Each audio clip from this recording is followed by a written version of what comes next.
Greetings, my name is Belle. Hello to everyone out there in YouTube land. I was sitting on my comfy chair and I was bored out of my mind, and I was looking at some of my favorite bands. I was looking at tons of Muse photos. I was looking at some Florence and the Machine photos. Those are my epic music bands that I listen to. Anyway, I was bored out of my mind because I'm avoiding like what I want to do for my work. And this is a side note to this video, but so I'm going to cover a topic today that I've literally been avoiding like the plague. That's a horrible expression, isn't it? Avoiding like the plague. Like, what era is it? What decade are we in?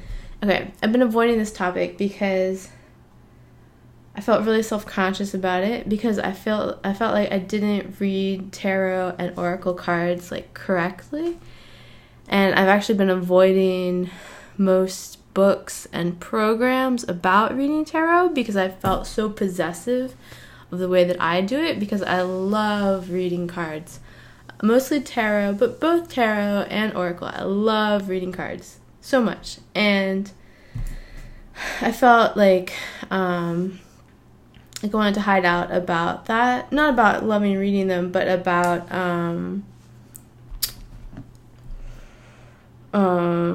sharing how I read them, because I felt like it was wrong. I'm going to write down one more. I just thought of one more method that I want to write down. So I thought it was wrong, which is stupid, because there is, as long as you don't tell someone something horrible for no reason through reading cards, there's literally no way to do it wrong, because everyone is unique and individual. So I think it's like the whole thing about approaching the spiritual path. I felt like there's a way to do it right and a way to do it wrong. And like the witchy saying goes, with harm to none, you're doing it right.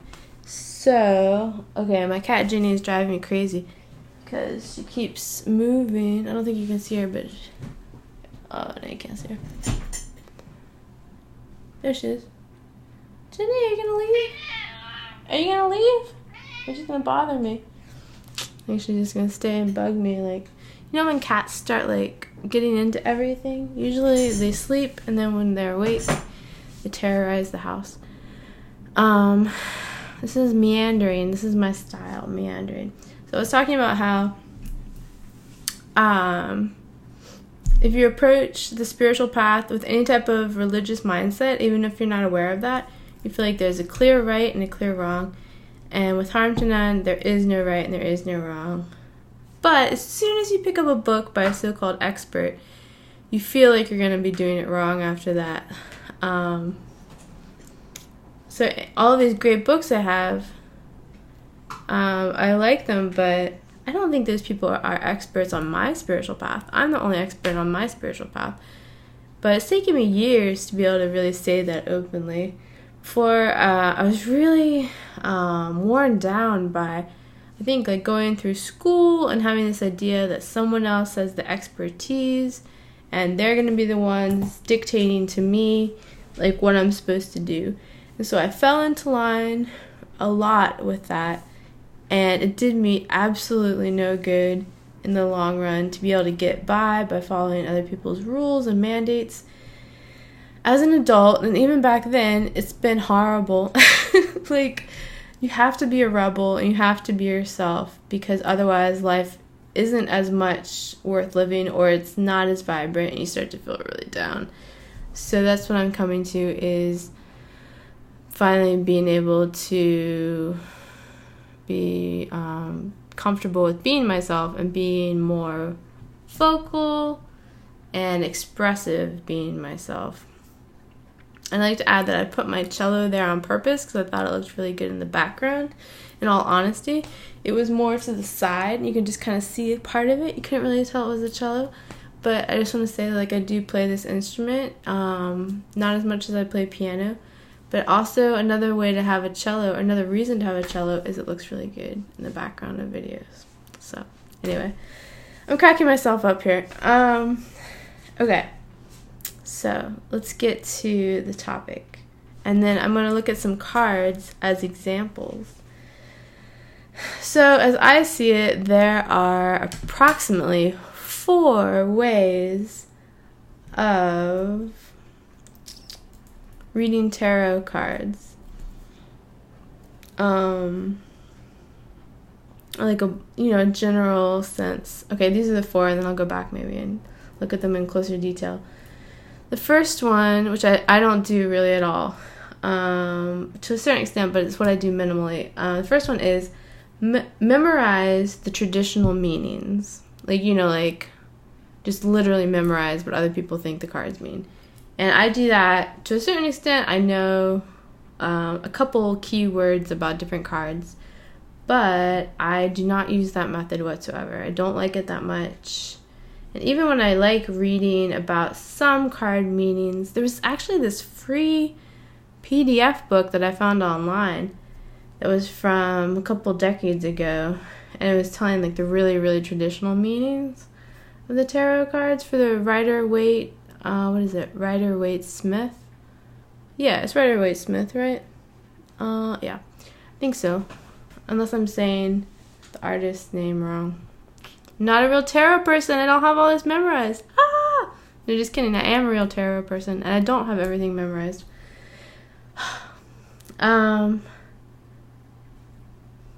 Okay, first one that I don't really do, memorize traditional meanings other than the keywords. I don't do that. To me, it's too much like just kind of boring, and it doesn't really bring through that much of your personality or what you're feeling in that moment. It doesn't really get that picture of what's going on. Maybe to a certain extent because of the divination, but I don't like it. Okay, that was the first one.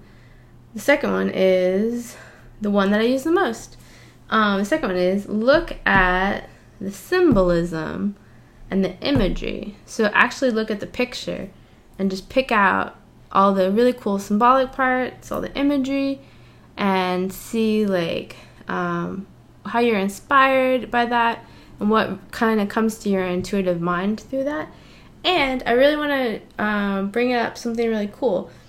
Okay, when I was learning how to read cards intuitively and work with my intuition, there's literally one YouTube channel, one woman who, obviously I don't know personally, I just know her channel, but she like single-handedly taught me how to read by looking at the symbolism and imagery, because she's really cool and she talks about her step by step. She'll talk about what she's looking at as she's reading like a card or a picture.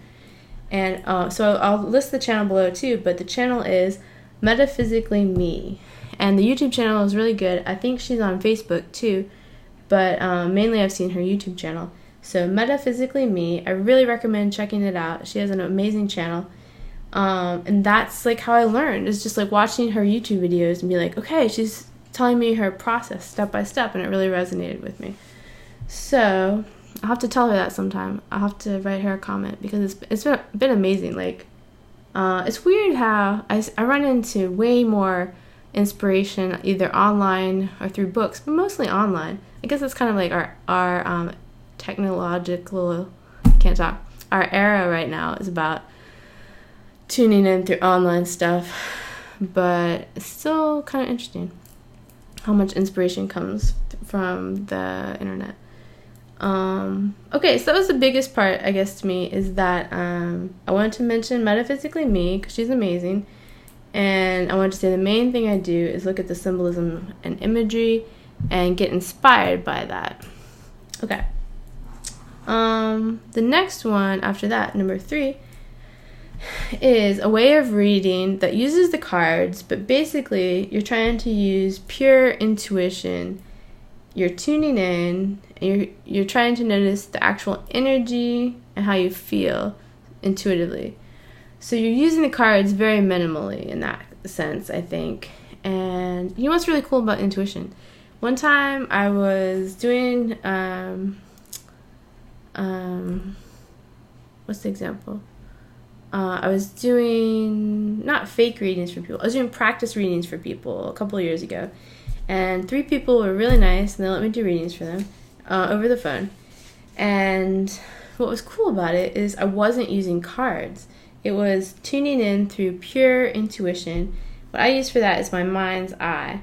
So what I would do is just get my mind like in a meditative state, just completely blank, and then have an intention for that person that you're reading for, or what the topic is, or you're just totally like, you say you're doing a reading out and then go totally blank in your mind's eye.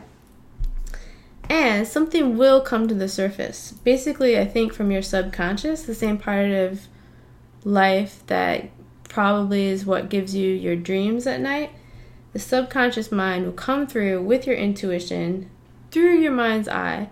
And that's amazing to me. I grew up without any knowledge of all this, so every single psychic and intuitive thing that happens is like earth-shattering and amazing to me. So I was able to give those readings, and that was without cards at all. So I think some people could probably have a card as something to have a visual to show people, but they're probably using more of their intuition by itself and just giving a reading that way.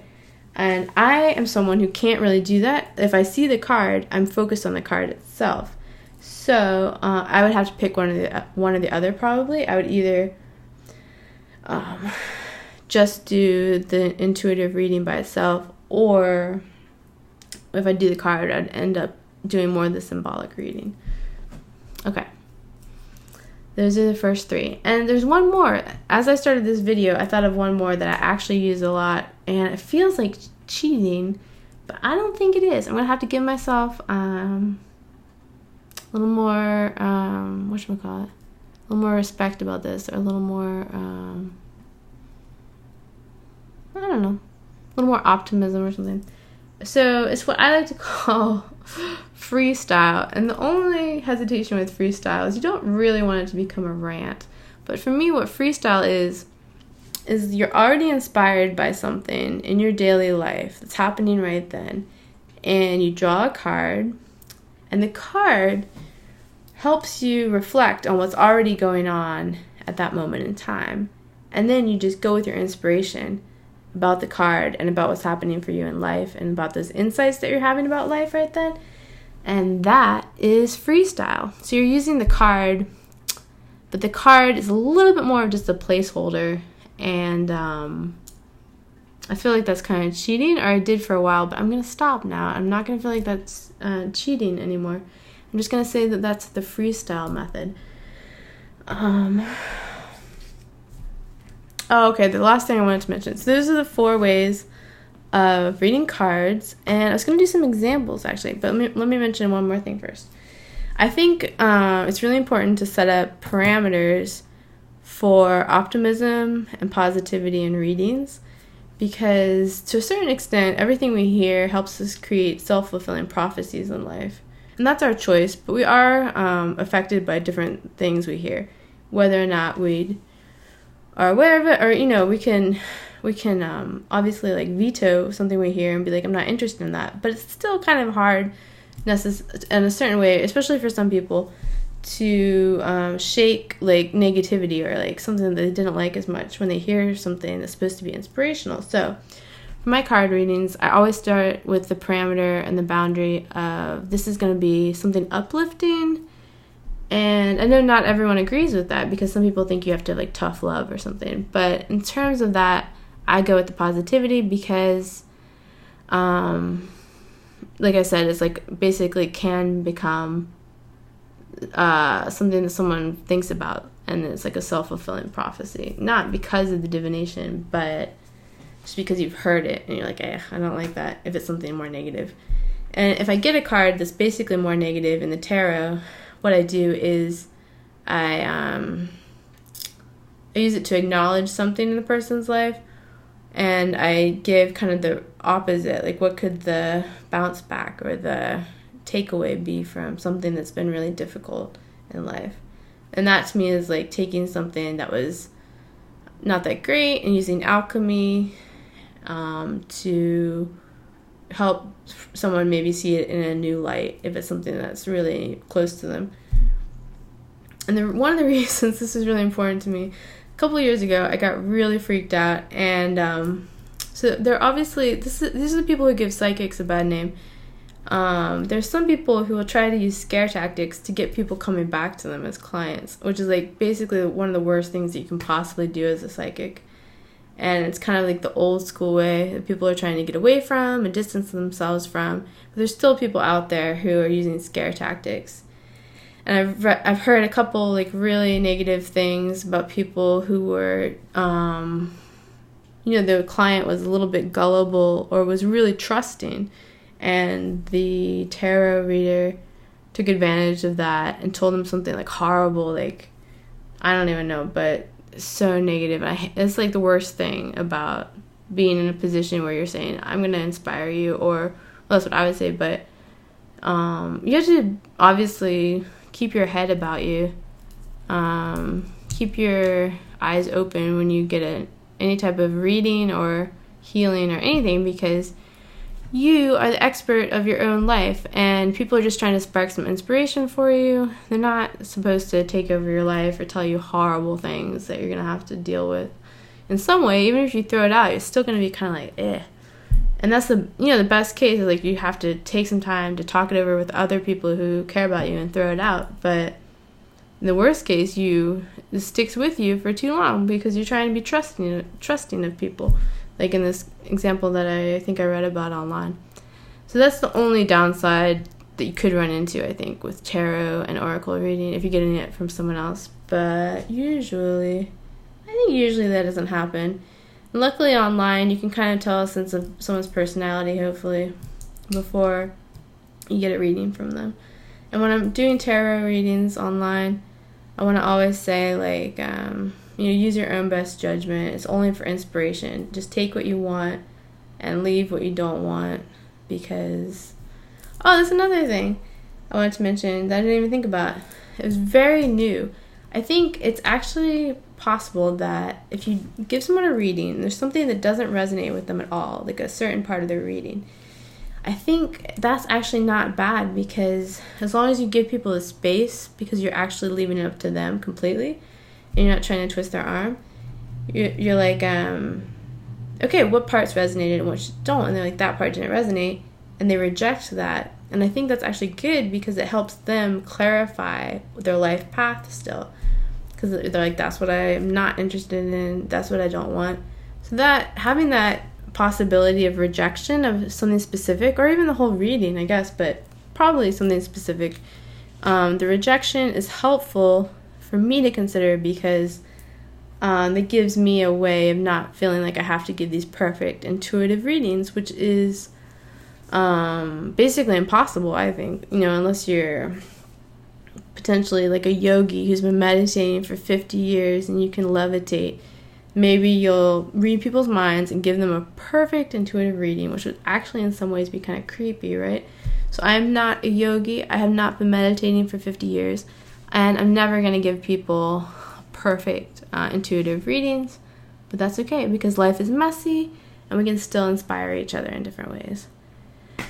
Okay, this is already 18 minutes. So I'm going to upload this and I'll do some cards in a different video. And then I'm also going to do a shorter version of this video that I just made. I'm going to do a shorter version for Instagram TV too. Thank you so much for tuning in. I hope maybe you got some inspiration or thought of your own ideas. Thank you so much for watching, and I will see you next time.